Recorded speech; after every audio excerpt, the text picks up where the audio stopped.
became of the $50,000 in cash that the FBI paid to Mr. Homan in a paper bag, evidently? Senator, as Deputy Attorney General Todd Blanche recently stated, the investigation of Mr. Homan was subjected to a full review by the FBI, agents, and DOJ prosecutors. They found no credible evidence of any wrongdoing. And that was not my question.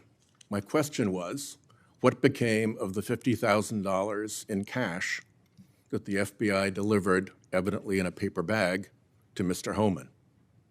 Senator, I'd look at your facts.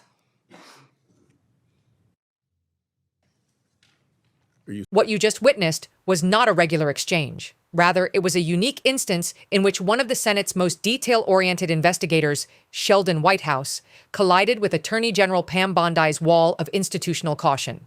Behind the subject of $50,000 in a paper bag is a larger issue: whether the Justice Department's pledges of transparency can withstand confrontation with the facts. You're saying that they did not deliver $50,000 in cash to Mr. Homan? Senator, as recently stated, the investigation of Mr. Homan was subjected to a full review different question.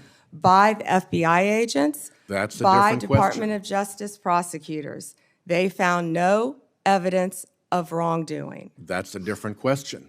What became of the $50,000? Did the FBI get it back? Mr. Whitehouse, excuse me, Senator Whitehouse, you're welcome to talk to the FBI.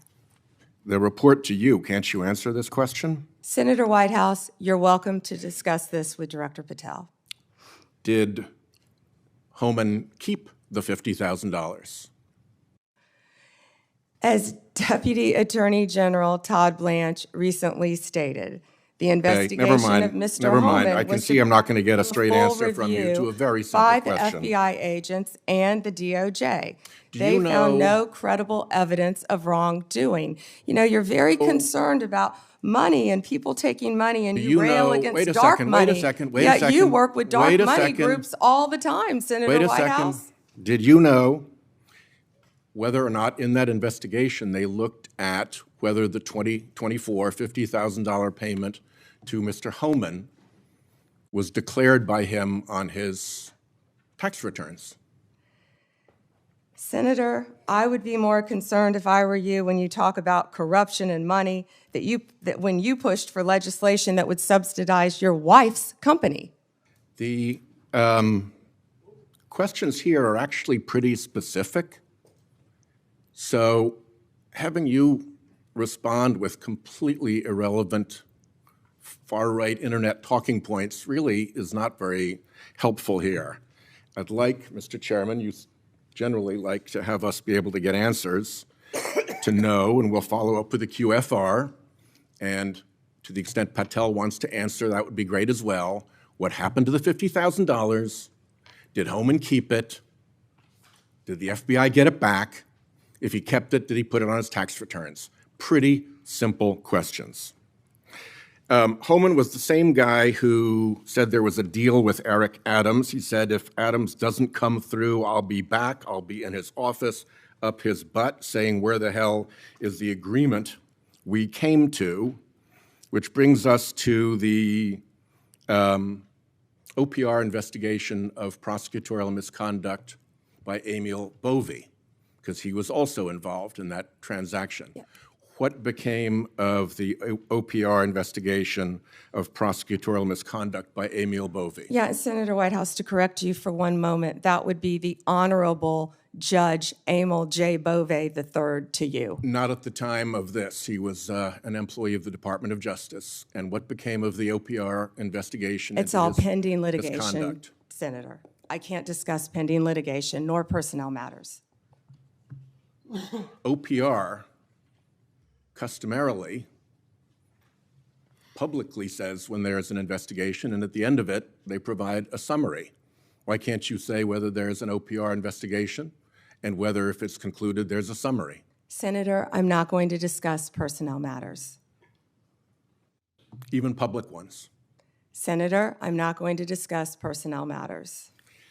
So, Kash Patel told this committee that his grand jury testimony after immunization, after initially pleading the Fifth, was, and I quote, sealed by the Department of Justice. How and when and why was his testimony sealed, and by whom? Senator, I'm not going to discuss any testimony, especially testimony that could be sealed with you. No, the question is, was it or was it not sealed? Senator, I'm not going to discuss that with you. Well, he also said that he worked with the Department of Justice to have his transcript released publicly. How and when was his transcript released? Presumably, if he released it publicly, that's something you can discuss because it's public. Well, Senator, I believe you discussed that with Director Patel.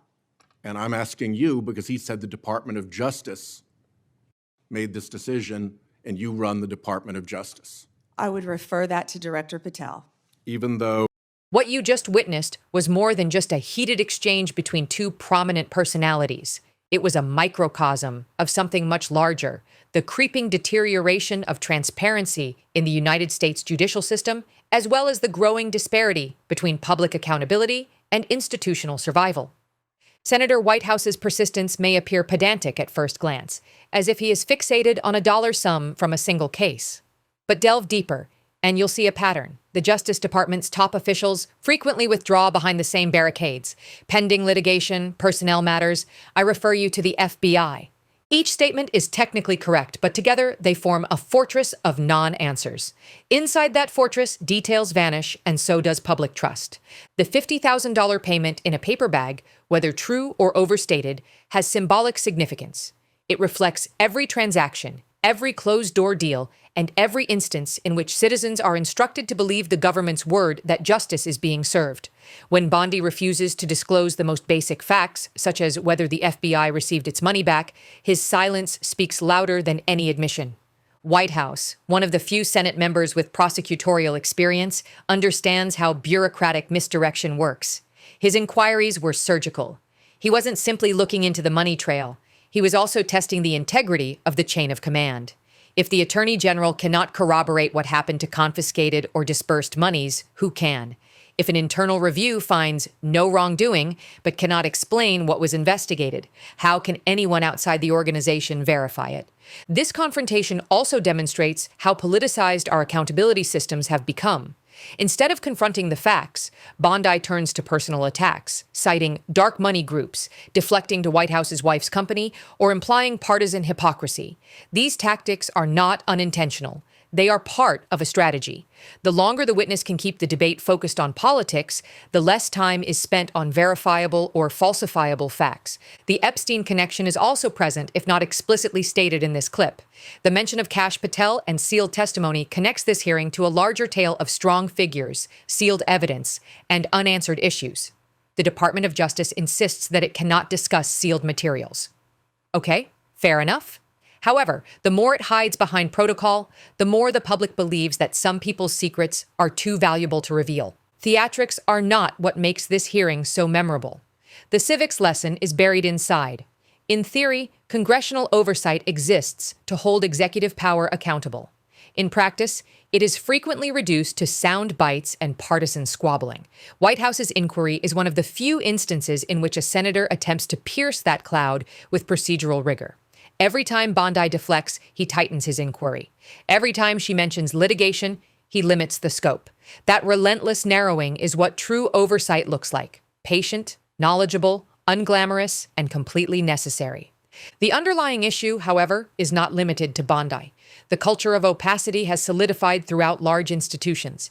Agencies are now communicating less to avoid controversy, rather than to clarify the truth. Lawyers warn against disclosure. Public relations teams mold storylines, and the public is told to trust us instead of providing evidence. Over time, that silence erodes the credibility upon which those institutions rely. When people stop thinking that the process is fair, every verdict, settlement, and sealed transcript becomes questionable. There is also the human factor. Behind every pending matter is a real person whose life or reputation is at stake, such as a whistleblower, a victim, a defendant, or a public official under investigation. Transparency is not only a political virtue, but also a moral one. When the government withholds basic facts, not for legal reasons but for convenience, it deprives citizens of the right to determine the truth for themselves. So, where does this leave us? It leaves us with two options: accept the ritual of hearings when no one speaks, or demand a system that sees monitoring as substance rather than spectacle. Congress can obtain responses through subpoenas, inspector general investigations, and public pronouncements. It can establish deadlines for disclosing OPR results. It may compel plain language reports after investigations are completed, even if names must be withheld. Citizens can then hold Congress accountable for meeting that requirement. Senator Whitehouse's method of inquiry is important because it reminds us that oversight is not entertainment. It is accountability made visible. His rage on the dais was genuine, not staged. Bondi's evasions, while legally sound, demonstrate the cost of bureaucratic self-protection. Every time a public figure says, "I can't discuss that," without providing a clear reason, another thread in the fabric of civic trust unravels. Finally, this is more than just a missing $50,000. It is about whether authority ever truly responds to those it serves. It's about the pattern that runs from Epstein's sealed files to Homan's cash payments to every classified or pending file that vanishes into administrative obscurity. Justice is more than just prosecutions. It is also about proof. And proof dies silently. For those observing from the outside, the message is simple but urgent. Pay attention, keep informed, and never confuse evasive formality for accountability. Ask your representatives, what mechanisms are in place to ensure financial transparency inside the DOJ? Why may OPR investigations remain invisible until it is convenient? And who exactly decides what the public can know? Because if we stop asking, the answers cease to exist.